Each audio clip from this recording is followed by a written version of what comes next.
La chute est brutale, vertigineuse, au cœur d'un abîme d'obsidienne pure.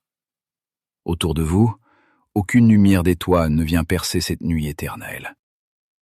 Soudain, l'obscurité se déchire sous la violence d'éclairs écarlates. Des cheminées hydrothermales colossales crachent un magma bouillonnant à des pressions capables de broyer la roche.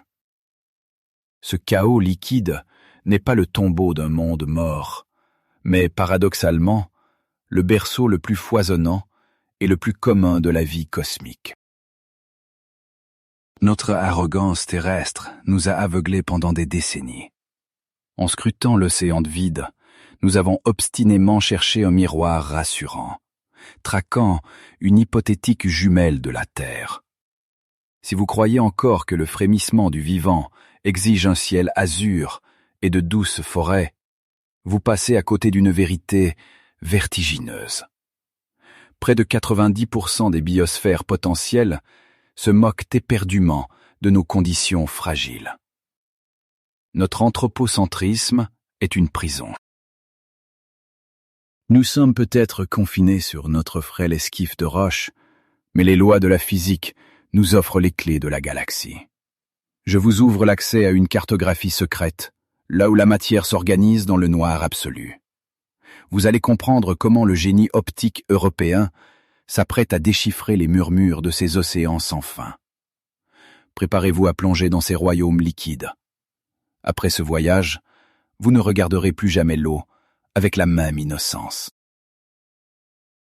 La Terre, Mars, puis Jupiter disparaissent dans notre sillage à une vitesse fulgurante. L'espace devient atrocement froid et monochrome, jusqu'à buter contre le gigantesque miroir doré du télescope spatial James Webb. Suspendu au point de Lagrange L2, il capte silencieusement la lumière des étoiles mortes. Pendant longtemps, j'étais persuadé, avec une certitude naïve, que l'étincelle vitale exigeait impérativement une surface rocheuse, un peu d'eau claire et une mince atmosphère. La réalité mathématique du cosmos est d'une toute autre nature.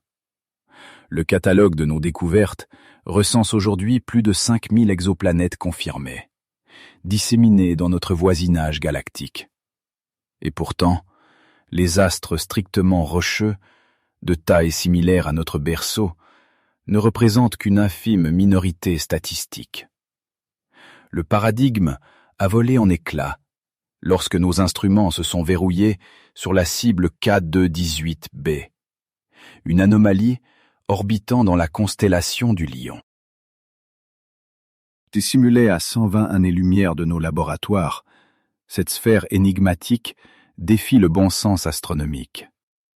Les relevés de transit ont dévoilé un monstre exotique, affichant un rayon 2,6 fois supérieur à celui de notre petite planète bleue.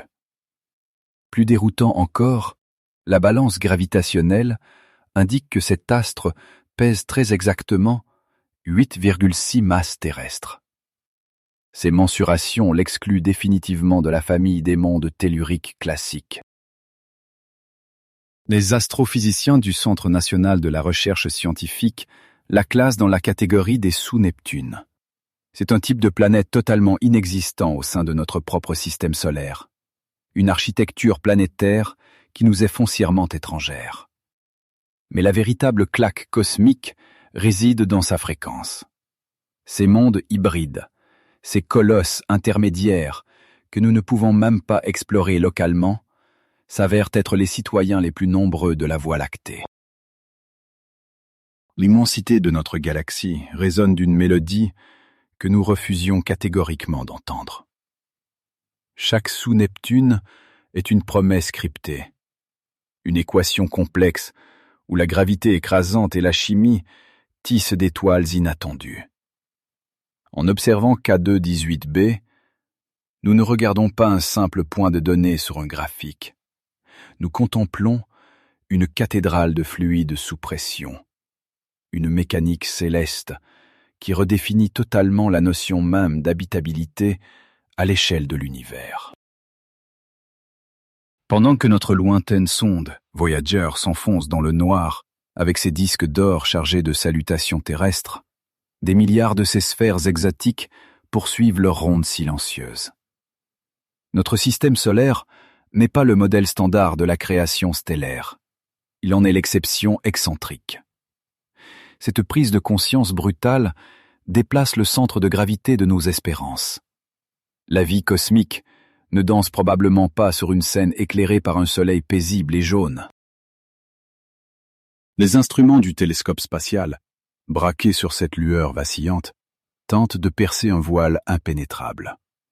La lumière stellaire traverse l'atmosphère de cette exoplanète géante avant de nous parvenir, portant en elle le code-barre chimique de ce nouveau monde. C'est une lecture vertigineuse. Derrière des nuages étouffants se cache une alchimie planétaire capable d'accueillir des océans globaux aux dimensions cauchemardesques, défiant toute modélisation géologique conventionnelle. La frustration rongeait les pionniers de l'astronomie spatiale européenne. Ils scrutaient les ténèbres glacées en espérant capter le reflet fugace d'un autre continent, d'une autre terre émergée.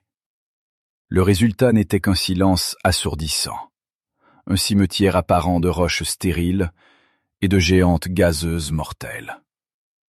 Nous balayions la toile cosmique, intimement convaincus d'être les seuls rescapés d'un miracle improbable, alors que l'orchestre de la biologie galactique hurlait ailleurs.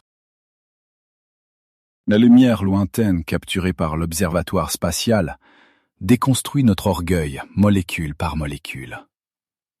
L'illusion d'une terre rare et précieuse, seule détentrice du monopole de l'existence, s'évapore rapidement dans le vide intersidéral.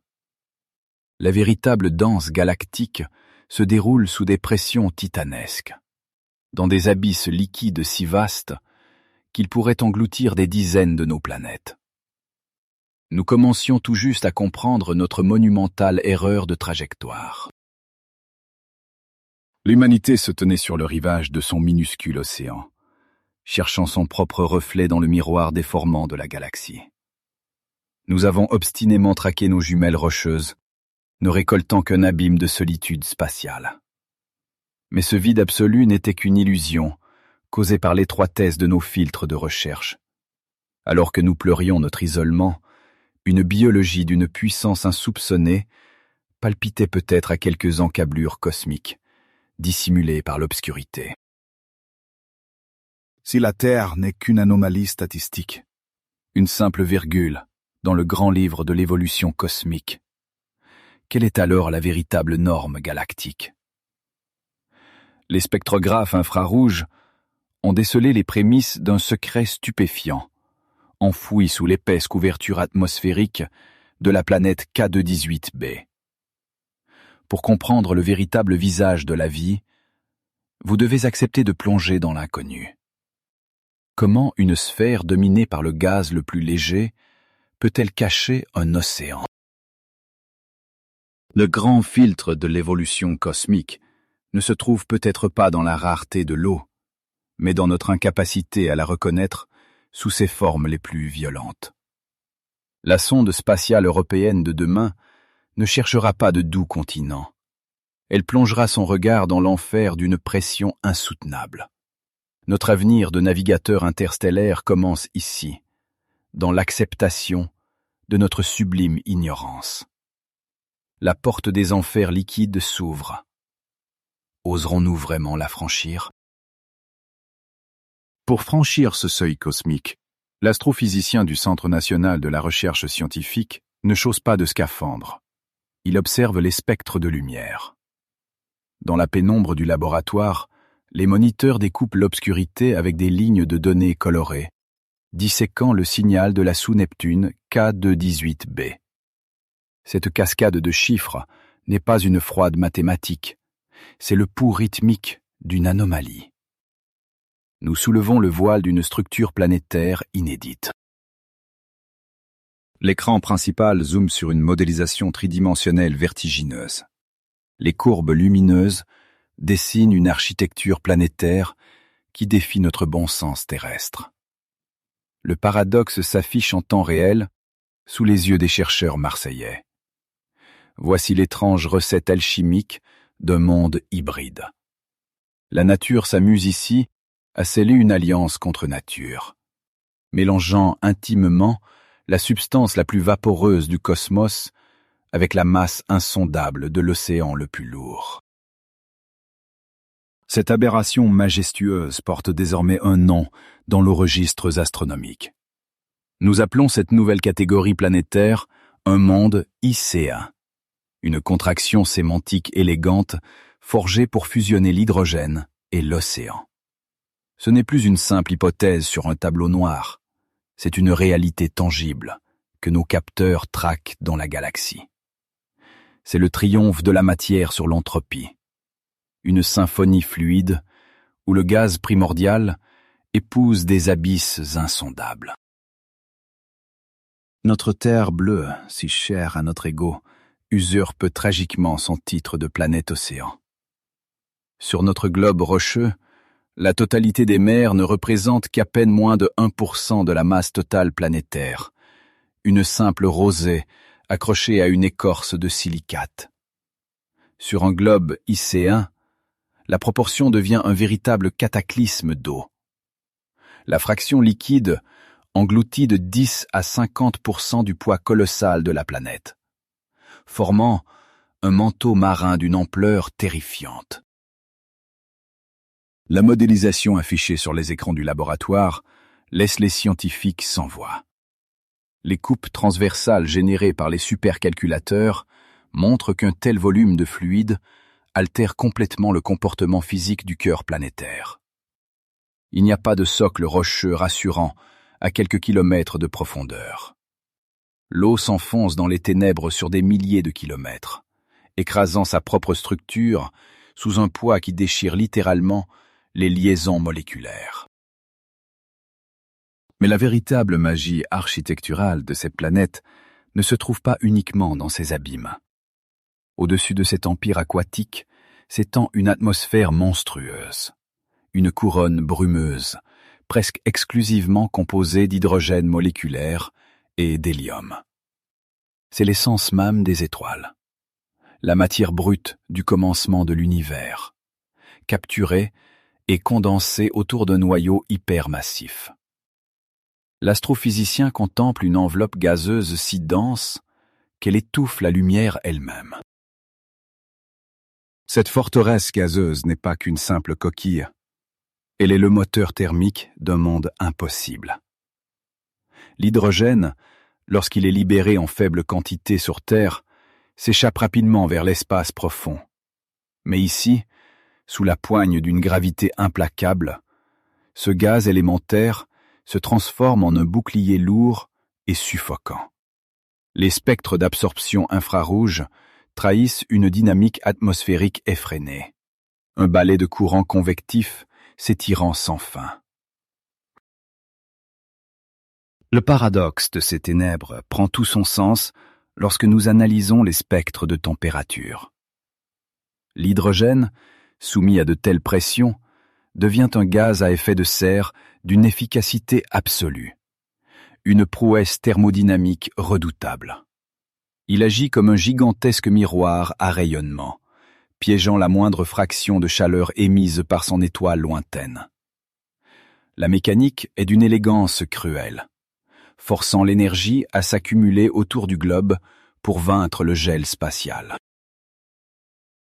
Cette couverture thermique est une véritable révolution pour l'ingénierie cosmique.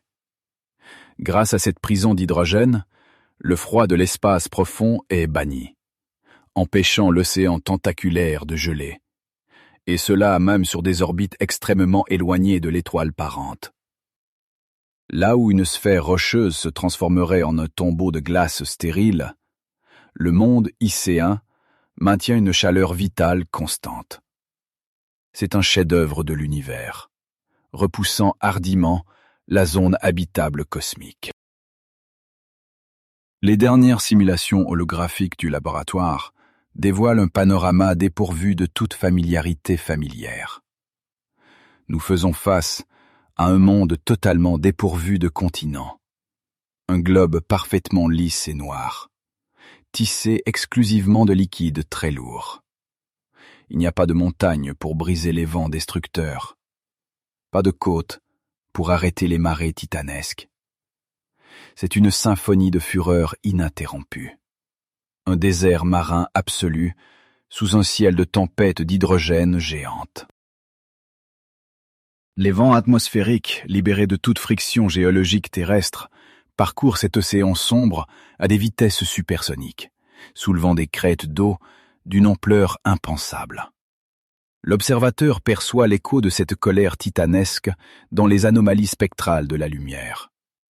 Chaque perturbation révèle une énergie colossale, une danse chaotique où l'hydrogène arrache la surface liquide pour créer des ouragans éternels.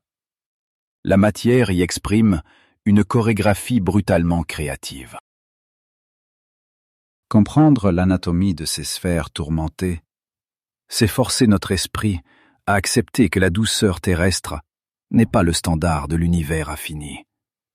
Ce chaudron d'hydrogène et d'eau n'est pas une simple curiosité cosmique, c'est une machinerie thermodynamique prodigieuse, l'une des structures les plus optimisées pour la conservation de la chaleur dans le vide noir. Les scientifiques redessinent aujourd'hui la frontière même entre le gouffre inhabitable et le sanctuaire biologique. Mais cette matrice originelle d'eau et de gaz dissimule un piège évolutif bien plus redoutable. L'astrophysicien sait pertinemment que si vous descendez à travers ces vents violents, la physique classique finit par capituler sous l'écrasement colossal des profondeurs. La véritable question n'est plus de contempler ce volume d'eau inouï, mais de modéliser ce qu'il devient lorsque la pression titanesque désintègre nos certitudes. L'eau s'apprête à défier son propre état physique naturel.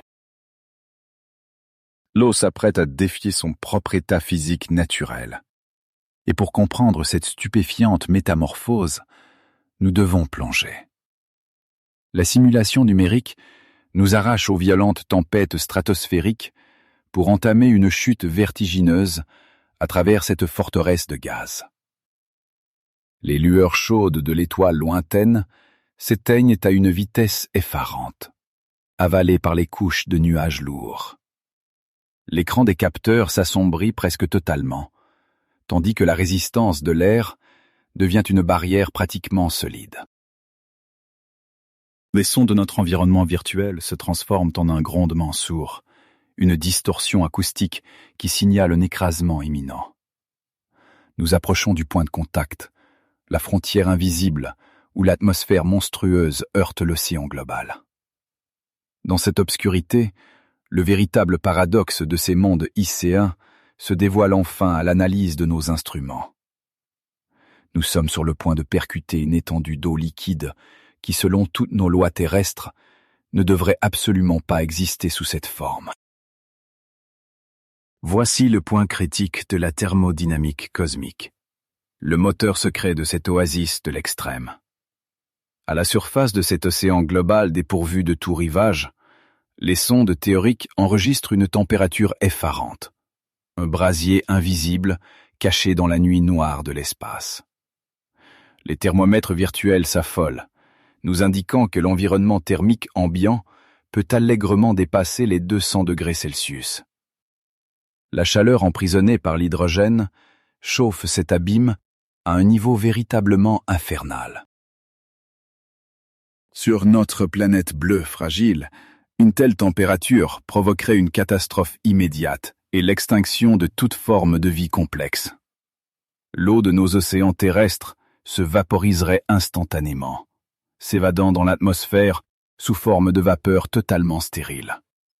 Mais dans ce royaume des géantes, l'architecture gravitationnelle obéit à d'autres nécessités implacables.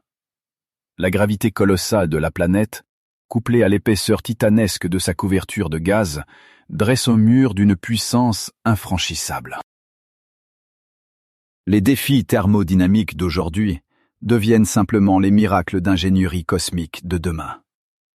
L'univers ne détruit pas cette eau, il la forge, et la contraint à adopter une structure inédite pour préserver le potentiel du vivant. Cette force d'écrasement n'est pas un acte de destruction aveugle. C'est un bouclier protecteur d'une puissance inouïe. La voûte gazeuse pèse sur l'océan avec la fermeté d'une enclume planétaire, retenant fermement chaque molécule d'eau qui tenterait de s'échapper vers les étoiles. Les données télémétriques de la simulation sont sans appel et redéfinissent notre compréhension fondamentale de la mécanique des fluides. La pression atmosphérique à la surface même de cette mer sombre atteint plusieurs centaines, voire plusieurs milliers de fois la pression que vous ressentez actuellement au niveau de la mer. C'est l'équivalent de la charge physique que subirait un blindage lourd au fond de nos fosses océaniques terrestres les plus profondes, mais appliqué directement et de front à la surface des vagues. L'humanité conçoit déjà des vaisseaux pour braver les radiations solaires extrêmes, mais la conquête de ces mondes icéens exigera une audace technologique monumentale de notre part. Vous devez concevoir des coques capables de résister à une étreinte atmosphérique susceptible de broyer l'acier comme du verre brisé. Pourtant, c'est précisément cette oppression vertigineuse qui scelle le destin fertile de la planète. La violence de la pression est le seul verrou empêchant l'évaporation totale de l'eau dans le vide spatial. Sous le joug implacable de ce régime extrême, la matière opère une transition sidérante et pénètre dans un état physique purement fascinant à observer. Malgré les 200 degrés Celsius qui irradient continuellement le fluide, l'eau liquide de ce monde hors norme ne peut techniquement pas bouillir. Les lois classiques de la thermodynamique sont muselées par la force brute de la gravité planétaire. Les molécules d'eau sont si violemment compressées les unes contre les autres qu'elles n'ont littéralement pas l'espace pour se libérer. C'est une danse moléculaire frénétique, mais majestueusement figée. Une énergie cinétique colossale vibre à l'intérieur de chaque goutte d'eau sombre, désespérant de briser ses chaînes physiques, mais la prison atmosphérique reste absolument impénétrable. L'océan gronde, surchargé d'une chaleur qui ferait fondre certains de nos métaux les plus tendres, tout en conservant la fluidité dense d'un fleuve terrestre. L'univers nous offre ici une démonstration magistrale de sa capacité à sculpter l'impossible dans la nuit absolue. Alors que nous amorçons notre plongée aveugle sous la surface heurtée, nos sondes conceptuelles s'enfoncent dans l'épaisse noirceur d'un océan supercritique. Nous abandonnons définitivement le confort rassurant de notre physique classique.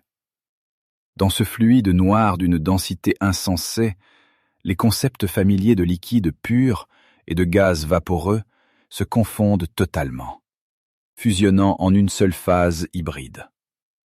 L'eau devient un solvant surpuissant, une matière vorace, capable de catalyser des réactions chimiques avec une efficacité féroce.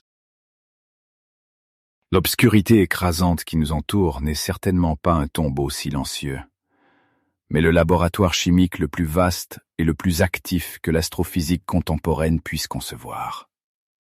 Cette matrice supercritique brasse les éléments fondamentaux de l'univers avec une fureur remarquablement orchestrée.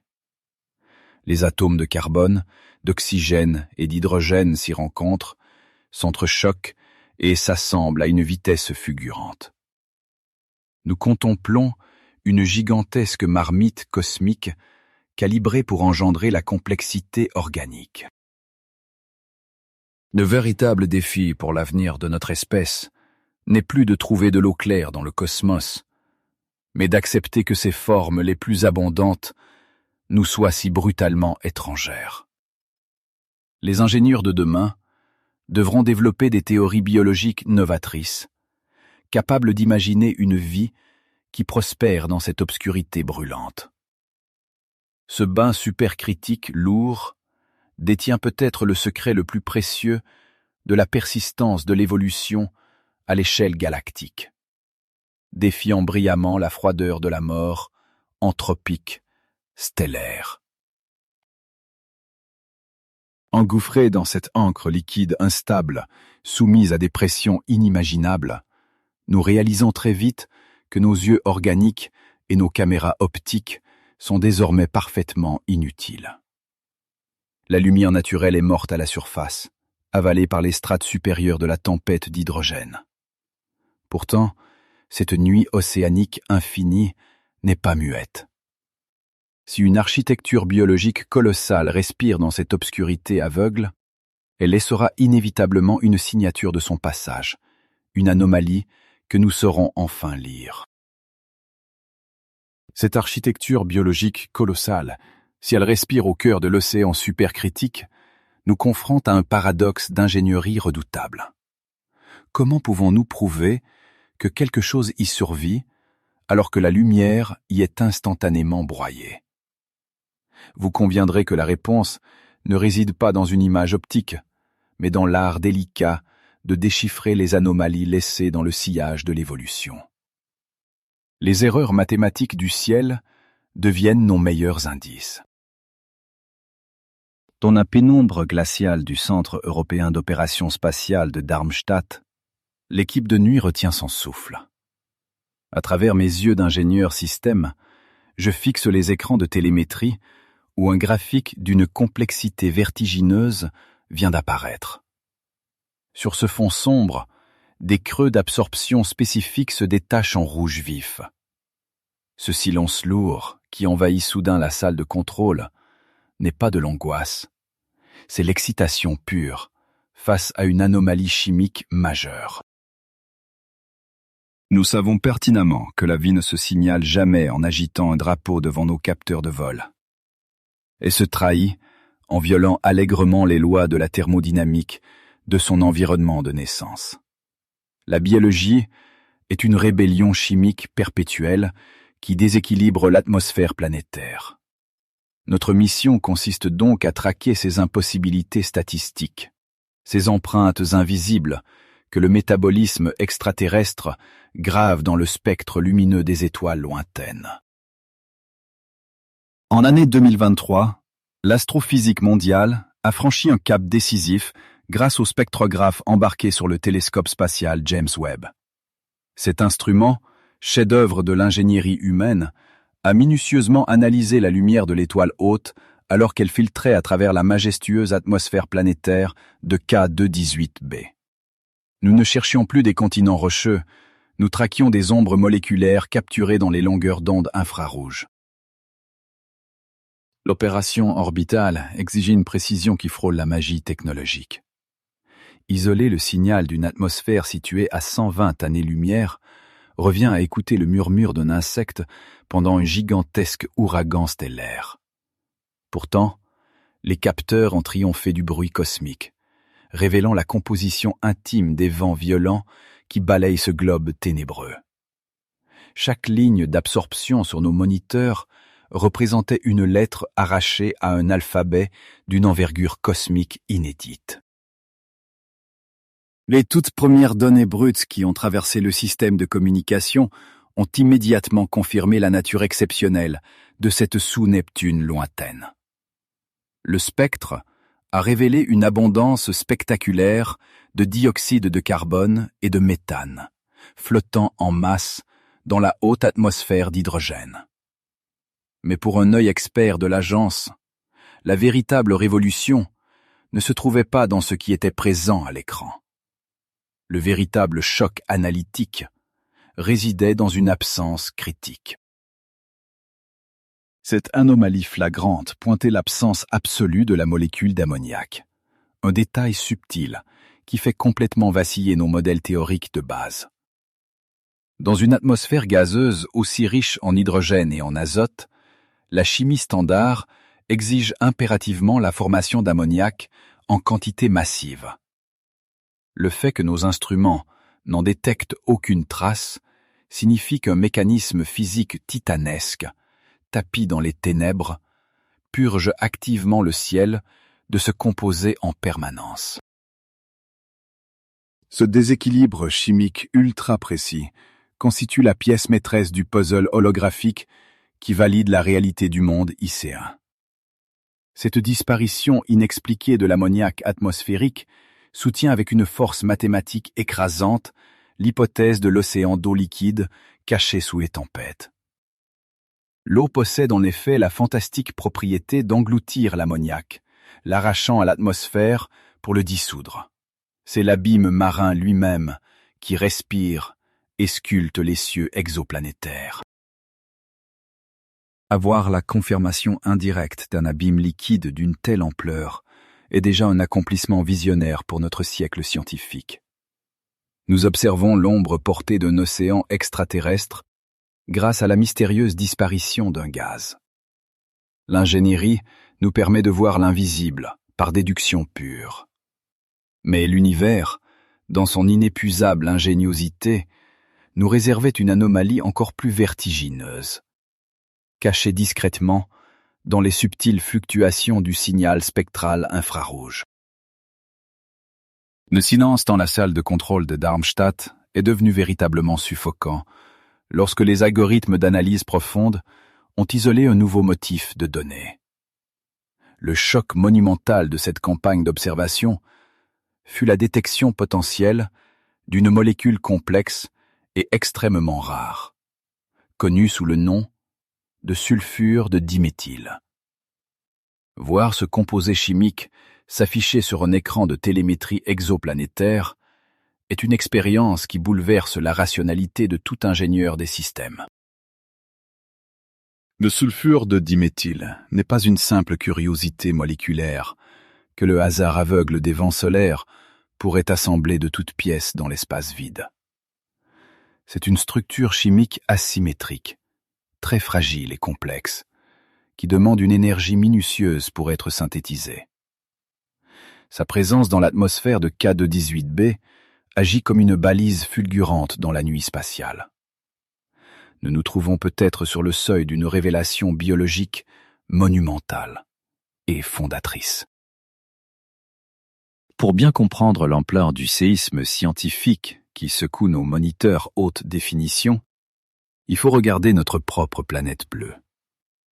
Sur Terre, le sulfure de diméthyle n'est produit par absolument aucun processus géologique, volcanique ou même tectonique. Il est exclusivement et invariablement généré par le vivant. Plus précisément, il est massivement exhalé par le phytoplancton microscopique qui prospère dans nos océans marins.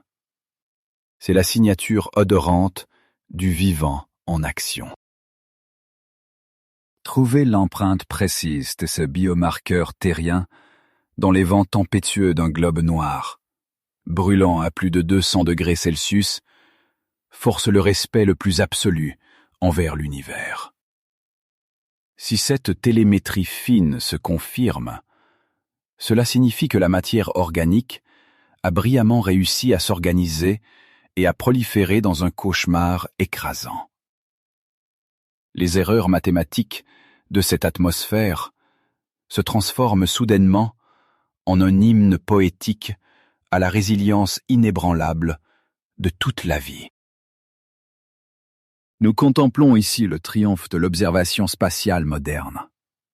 Mes collègues et moi savons que ces données exigent encore des vérifications poussées, mais le paradigme est définitivement brisé devant vous. La chimie nous murmure qu'une évolution alien pourrait grouiller dans une nuit éternelle que nous jugions jadis très hostile.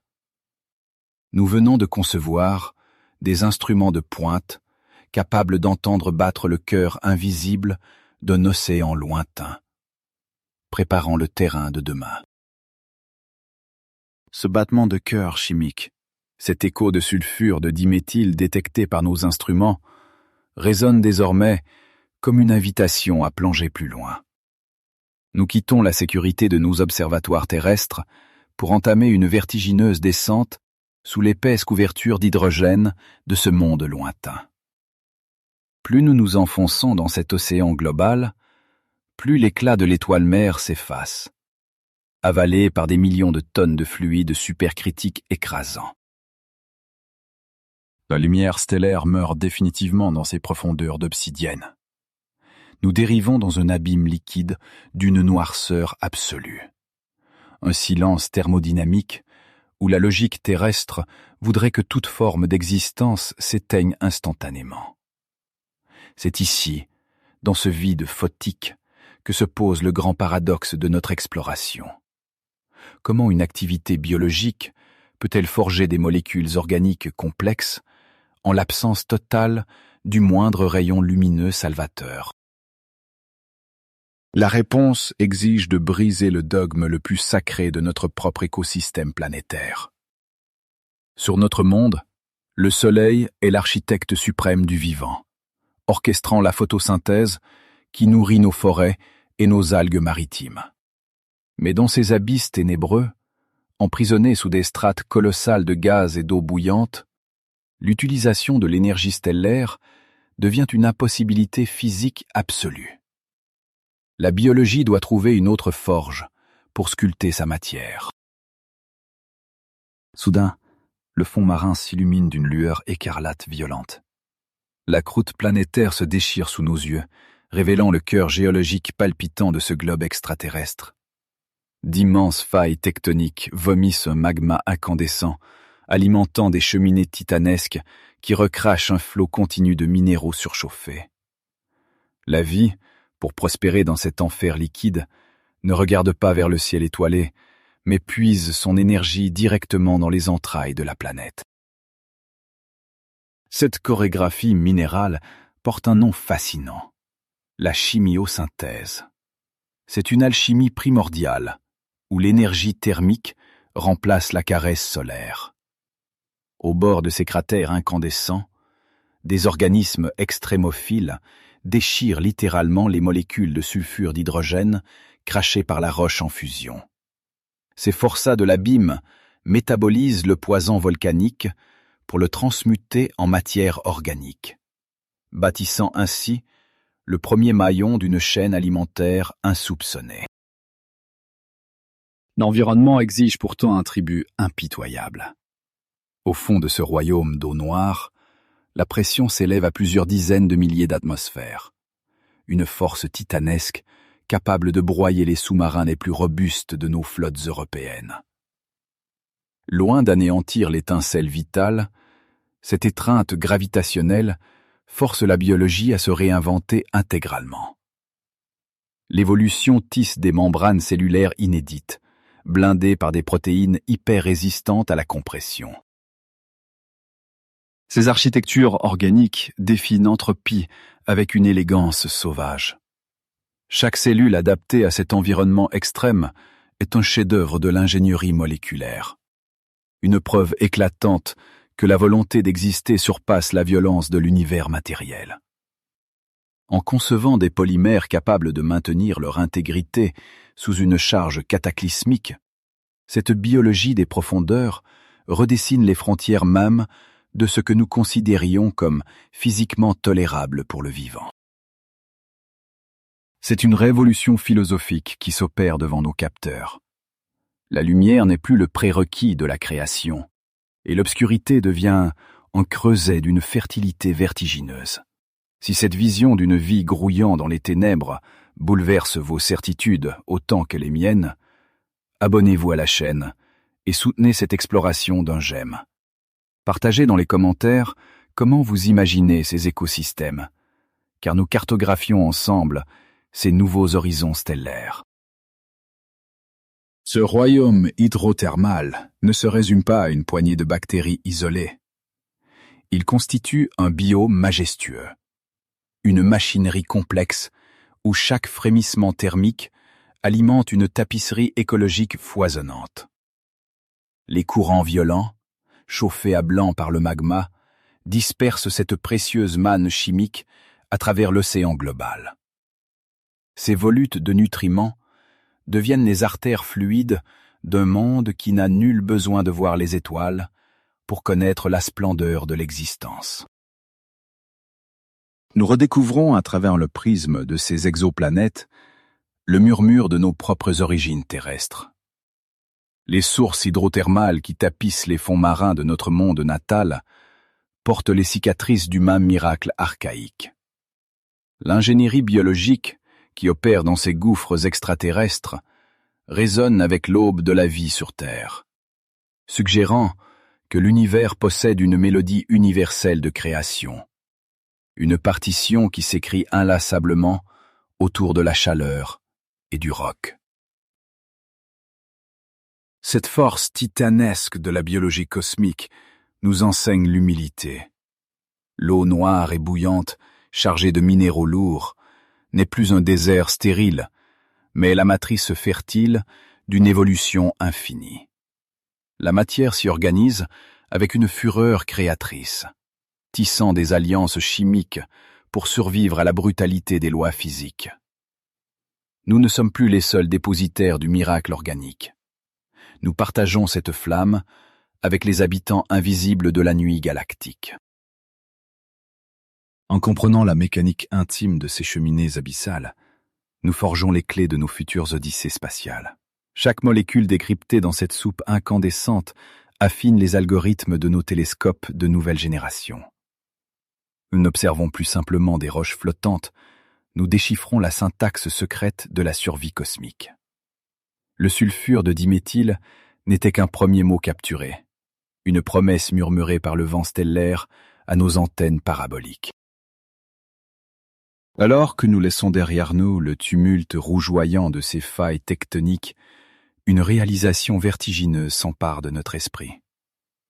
Si la vie peut vaincre des pressions aussi apocalyptiques et s'épanouir dans la privation totale de lumière, alors nos anciennes cartes astronomiques sont tragiquement incomplètes. Ce triomphe biologique de l'extrême nous oblige à lever les yeux vers la voûte céleste avec une question nouvelle. Combien d'autres mondes abritent ce même feu secret? Ce feu secret, tapi dans l'obscurité des abysses, nous invite à délaisser le microscope pour embrasser la démesure de notre galaxie.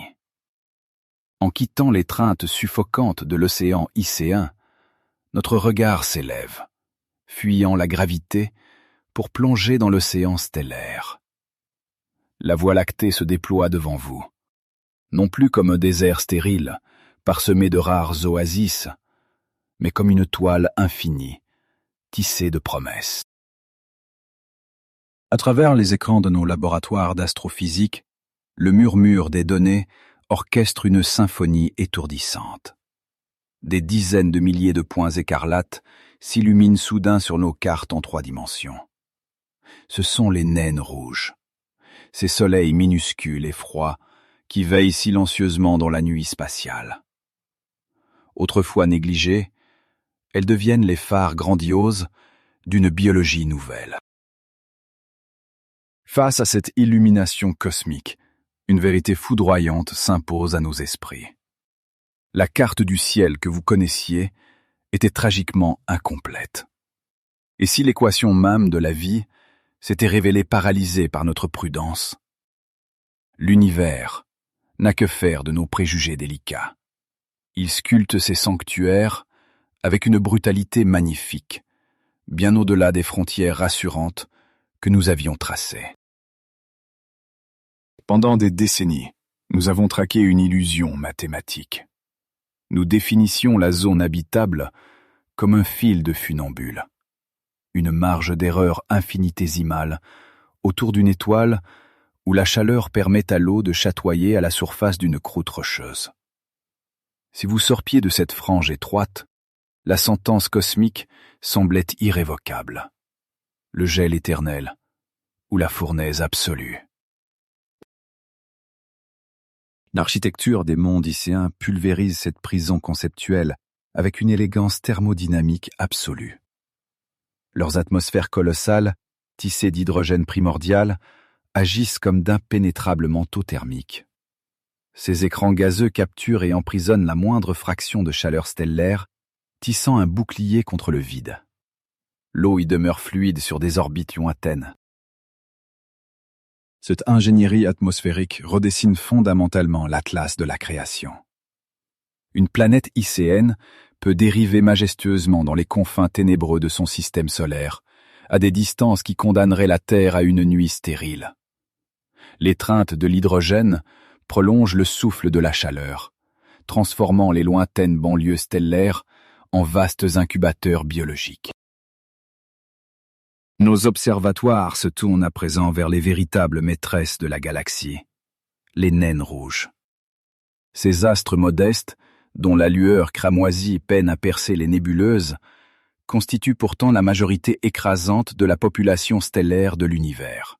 Elles sont les gardiennes immortelles du cosmos, brûlant lentement leur carburant pendant des centaines de milliards d'années. La convergence de ces deux anomalies statistiques façonne le nouveau visage de l'éternité. D'un côté, les étoiles les plus pérennes de la création, de l'autre, les planètes les plus douées pour conserver la chaleur. Leur balai gravitationnel engendre des conditions d'une stabilité vertigineuse. Pendant que nos soleils s'éteindront, ces mondes obscurs continueront de bercer leurs océans rouges. Les calculs qui s'affichent sur nos moniteurs nous frappent d'un vertige intellectuel inédit.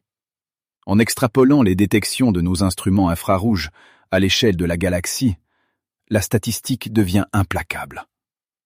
Les modèles du Centre national de la recherche scientifique prédisent l'existence de dizaines de milliards de mondes icéens rien que dans les bras spiraux de la Voie lactée.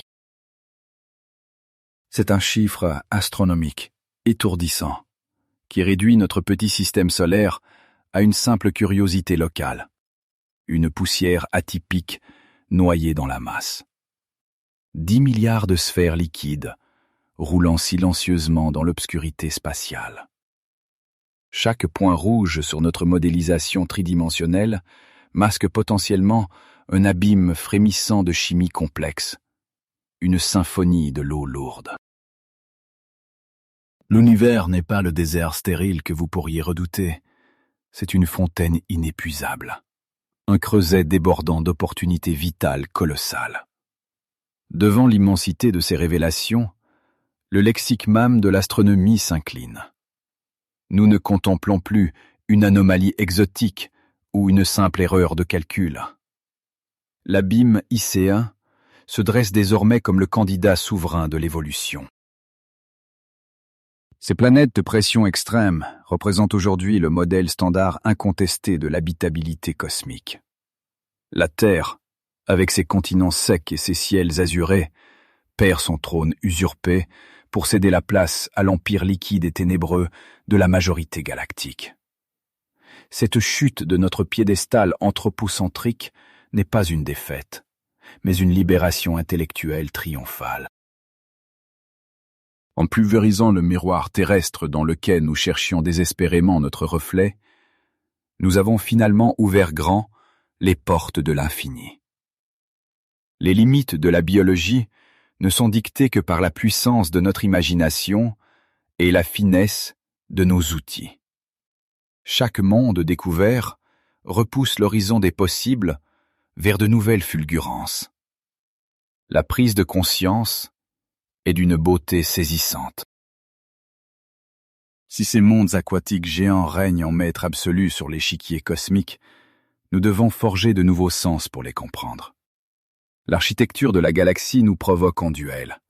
Elle a disséminé les réponses à nos origines dans des coffres d'eau pressurisés et nous met au défi d'en fabriquer les clés. Nos télescopes ne font qu'effleurer la peau de ces colosses de gaz et de liquide. Nous contemplons cette nouvelle carte stellaire avec la ferveur ardente des grands explorateurs. L'espace qui vous entoure n'a jamais été aussi dense, aussi prometteur. La nuit galactique grouille littéralement d'océans invisibles. Une ère radieuse s'amorce, où l'ingénierie humaine devra s'élever à la hauteur de cette majesté cosmique pour écouter respirer l'éternité à travers l'hydrogène. Pour capter ce souffle cosmique, pour écouter respirer l'éternité à travers ce voile d'hydrogène, vous devez comprendre que l'humanité forge de nouveaux yeux. Dans la pénombre du Centre européen d'opérations spatiales, la lumière froide des moniteurs dessine une nouvelle ère. Devant ces écrans, constellés de milliards de cibles, l'ingénieur ne voit plus de simples anomalies, mais un terrain de chasse exigeant une refonte absolue de notre ingénierie. Le télescope spatial James Webb, ce titan au miroir doré, a violemment bousculé nos certitudes. Mais face à l'abîme icéen, il n'est qu'un somptueux brouillon. La traque ne fait que commencer. Comment concevoir une machine capable de voir un océan supercritique respirer dans l'obscurité glaciale? L'équipe de nuit ajuste des hologrammes filaires tournoyant dans l'espace virtuel, cherchant l'architecture optique suprême qui transpercera définitivement cette nuit cosmique. La spectroscopie de transit, notre méthode reine pour lire la lumière stellaire filtrée par les planètes, a été poussée à ses limites de rupture. Le défi physique est colossal. Observer à travers une couverture d'hydrogène compressé demande de briser un mur chimique opaque. Ce gaz étouffe les signaux, brouillant les spectres. Pour extraire la signature d'une biosphère noyée dans ces abysses pressurisés, il nous faut impérativement concevoir des capteurs d'une sensibilité absolue. Le regard de l'ingénieur balaye les lignes de code qui défilent en cascade sur les terminaux. Chaque ligne représente une tentative acharnée de s'affranchir du vacarme cosmique. Les mathématiques pures deviennent ici notre bouclier contre l'aveuglement. Il ne s'agit plus de capter une lueur, mais d'isoler un murmure chimique spécifique au milieu d'un ouragan d'hydrogène. La puissance de calcul nécessaire pour traiter ces flux de données défie l'entendement de nos supercalculateurs actuels. L'Europe spatiale prépare activement sa riposte technologique face à cette complexité insondable. L'Agence spatiale européenne assemble actuellement l'architecture de la mission Ariel, dont le lancement est rigoureusement programmé pour 2029. Ce vaisseau n'est plus un observatoire généraliste, c'est un prédateur spectral spécialisé. Son unique raison d'être consiste à disséquer impitoyablement l'atmosphère d'un millier de mondes extrasolaires présélectionnés. Sur les schémas virtuels flottant au centre de la salle de contrôle, le design d'Ariel déploie ses délicats instruments de mesure. Cette sonde incarne une promesse visionnaire puissante. Passer d'une détection hasardeuse à un recensement physico-chimique systématique. En ciblant simultanément des centaines de mondes icéens, nous allons forger la toute première carte météorologique de l'univers profond. Nous pourrons comparer les toxines et les souffles de vie de ces océans sombres. Mais l'ambition de nos constructeurs ne s'arrête pas à cette première vague d'exploration. Bien au-delà, dans les cartons de la prochaine décennie, se dessine déjà le futur observatoire des mondes habitables. Ce titan de l'ingénierie spatiale intégrera une technologie révolutionnaire que les experts nomment un coronographe de nouvelle génération. Son fonctionnement relève de la haute voltige optique. Il déploiera un masque interne pour bloquer physiquement la lumière stellaire aveuglante. Ce blocage lumineux exige une précision strictement nanométrique. Pour masquer un soleil lointain, sans effacer la lueur infinitésimale de la planète voisine, les servomoteurs doivent compenser les vibrations à l'échelle de l'atome. À travers les yeux de l'ingénieur système, vous mesurez la folie de ce défi. Cela s'apparente à éclipser un phare maritime avec une simple aiguille, tout en espérant filmer le reflet exact d'une luciole située juste derrière l'ampoule incandescente. L'objectif suprême de ce mastodonte optique transcende la confirmation de l'eau liquide. Le véritable enjeu est de cartographier la température de la surface atmosphérique avec une résolution sidérante. Les capteurs traqueront la moindre anomalie thermique pour isoler des poches de gaz très spécifiques. Si une biosphère colossale respire dans les abysses, elle modifiera subtilement la chaleur des tempêtes d'hydrogène de surface. Nous cherchons la fièvre de la vie planétaire. Chaque anomalie de chaleur, chaque concentration inattendue de méthane détectée par ces futurs coursiers de l'espace fera office de balise de détresse existentielle. Le silence studieux du centre d'opération masque l'effervescence d'une révolution en marche. Les schémas qui défilent sous vos yeux n'érigent pas de simples télescopes, mais de véritables navires conceptuels. Nous concevons la flotte audacieuse qui sondera les marées gravitationnelles de ces mondes inconcevables. Par une transmutation vertigineuse de nos disciplines scientifiques, nous ne faisons plus de la simple observation lointaine. Nous transformons littéralement l'astrophysique de pointe en une véritable océanographie interstellaire. Les équations de la mécanique céleste fusionnent dorénavant avec la dynamique des fluides sous très haute pression. L'opérateur de télémesure devient le premier hydrographe d'une mer étrangère, cartographiant des courants situés à des dizaines d'années-lumière. La majesté de cette entreprise humaine force le respect absolu. Face à la lueur stroboscopique de ces écrans de contrôle, vous ressentez notre refus catégorique de nous laisser écraser par l'immensité de la nuit. Nos limites technologiques actuelles deviennent le carburant d'une expansion intellectuelle fulgurante. Les défis d'aujourd'hui dictent les triomphes de demain. Nous tissons un filet mathématique assez fin pour capturer le reflet d'une vaste biologie lointaine et engloutie. Cet arsenal d'ingénierie en préparation nous garantit une issue inéluctable. Le voile sombre des planètes icéennes finira par se déchirer. L'ingénieur valide la simulation en cours d'une frappe nette sur son clavier.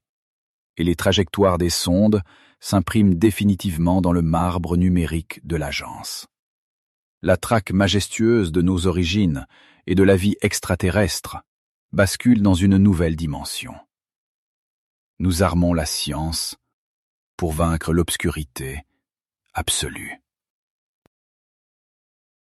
Nous venons d'armer nos instruments scientifiques les plus sophistiqués pour percer cette obscurité absolue. Mais avant que ces télescopes ne déploient leurs immenses miroirs dans le vide, prenons un instant pour nous extraire de la mécanique spatiale. Suivez cette vertigineuse remontée virtuelle. Nous quittons l'enfer liquide de l'océan icéen, traversons l'écrasante tempête d'hydrogène et débouchons soudainement dans le silence glacial et étoilé du cosmos. Ce calme sidéral n'est plus le même qu'auparavant. Jusqu'à présent, chaque étoile filante, chaque constellation observée, portait l'espoir de trouver un reflet rassurant de notre propre petite sphère bleue. Nous avons cherché l'écho de la Terre à travers des milliers de systèmes solaires, aveuglés par notre désir viscéral de familiarité. L'univers observable s'avère infiniment plus majestueux et surtout profondément indifférent à notre besoin d'être au centre du jeu cosmique. L'ère de l'anthropocentrisme stellaire s'achève définitivement sous nos yeux.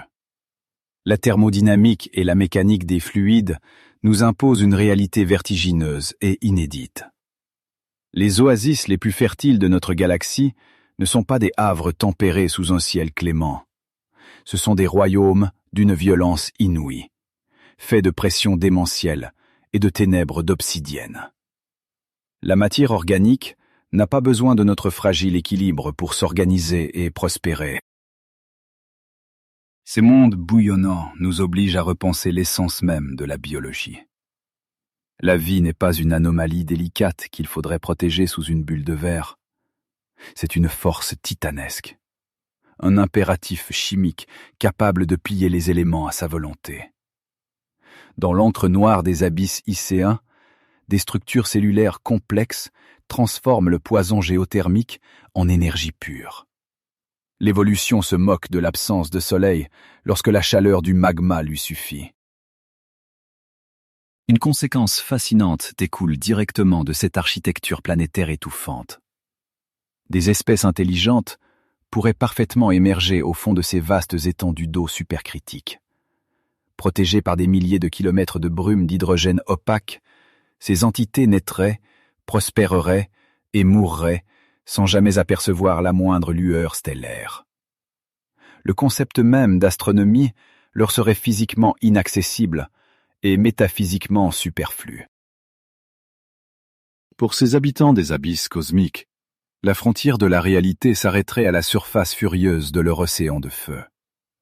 Ils bâtiraient des philosophies entières sans jamais formuler l'hypothèse d'un univers extérieur. Pendant des millénaires, notre espèce a levé les yeux vers la voûte céleste pour s'interroger sur l'infini. Là-bas, l'intelligence se développerait dans une introspection totale, une cécité astronomique imposée par les lois implacables de la gravité. Cette dichotomie bouleverse fondamentalement notre propre projection vers l'avenir. L'astrophysicien Nikolai Kardashev a postulé une échelle mesurant l'évolution des civilisations par leur capacité à dominer l'énergie environnante. Nous sommes encore au pied de cette échelle, luttant pour maîtriser les maigres ressources de notre monde d'origine. Pour franchir l'étape suivante, nous devrons inévitablement affronter ces gigantesques chaudières interstellaires et leurs mystères. Devenir une véritable espèce spatiale, une civilisation de type 2, capable d'exploiter la puissance des étoiles, exigera une ingénierie au-delà de notre entendement actuel. Nos futurs nefs ne se contenteront plus d'orbiter docilement autour de cailloux stériles. Nos descendants devront interagir avec ces mondes extrêmes, apprendre à puiser dans leurs colossaux réservoirs d'hydrogène et survivre aux marées gravitationnelles qui déchirent la trame de leur espace local. Nous portions jusqu'ici la prétention d'être les seuls dépositaires de l'intelligence galactique. L'abîme icéen nous enseigne une humilité salutaire. Nous ne sommes qu'une variation rare, peut-être même une simple erreur d'arrondi dans la grande équation thermodynamique de la Voie lactée. Et pourtant, cette insignifiance mathématique constitue notre plus grande liberté. Étant les seuls capables de voir les étoiles, nous portons la responsabilité de les comprendre pour tous les autres. Nous agissons comme l'œil grand ouvert d'un cosmos par ailleurs plongé dans l'obscurité aqueuse. Chaque spectre lumineux capté par le James Webb ou la future sonde Ariel est un écho du temps, une pulsation de la matière s'organisant dans la nuit éternelle. La poussière d'étoiles qui coule dans nos veines nous a donné le privilège inouï de contempler le cycle infini de l'univers. Nous sommes le moyen, fragile et précieux, par lequel le vide interstellaire parvient à s'analyser lui-même. La traque d'un hypothétique jumeau terrestre a fait place à l'exploration d'un empire aquatique infiniment plus vaste et radical. Les paramètres de l'existence ont été réécrits de manière irrévocable. Nous savons désormais que l'univers déborde de sanctuaires liquides, camouflés sous d'épaisses couches de gaz. Ces matrices bouillonnantes abritent très certainement la véritable norme du foisonnement cosmique. Il ne s'agit plus de savoir si l'océan cache la vie, mais quand nous la trouverons. La certitude de notre isolement s'est évaporée face à l'immensité de ces royaumes sous haute pression. Pensez-vous que la première forme de vie extraterrestre complexe que nous découvrirons nagera dans ces ténèbres d'obsidienne? Ou bien croyez-vous que ces enfers gazeux resteront à jamais stériles face au silence implacable du cosmos? Dites-moi dans les commentaires ce que vous pensez de cette terrifiante mais magnifique probabilité. Vos intuitions nourrissent cette quête commune. Notre horizon stellaire ne ressemblera à rien de ce que les pionniers de l'astronomie avaient imaginé. Les mondes icéens nous attendent, silencieux, écrasants, gorgés de molécules complexes et d'énergie primordiale.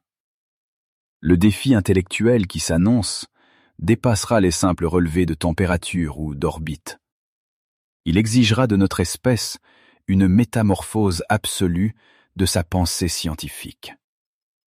La Terre n'était finalement que le prologue d'une épopée beaucoup plus sombre et majestueuse. Les étoiles ignorent nos peurs et notre soif de vérité. Dans cette immense indifférence matérielle, réside la beauté absolue de notre condition. Nous sommes la poussière stellaire qui a appris à observer l'abîme, et nous interrogerons la nuit jusqu'à ce qu'elle réponde. Le regard braqué sur ces lointains océans obscurs, notre jeune civilisation contemple désormais son ultime destin. Fin de transmission.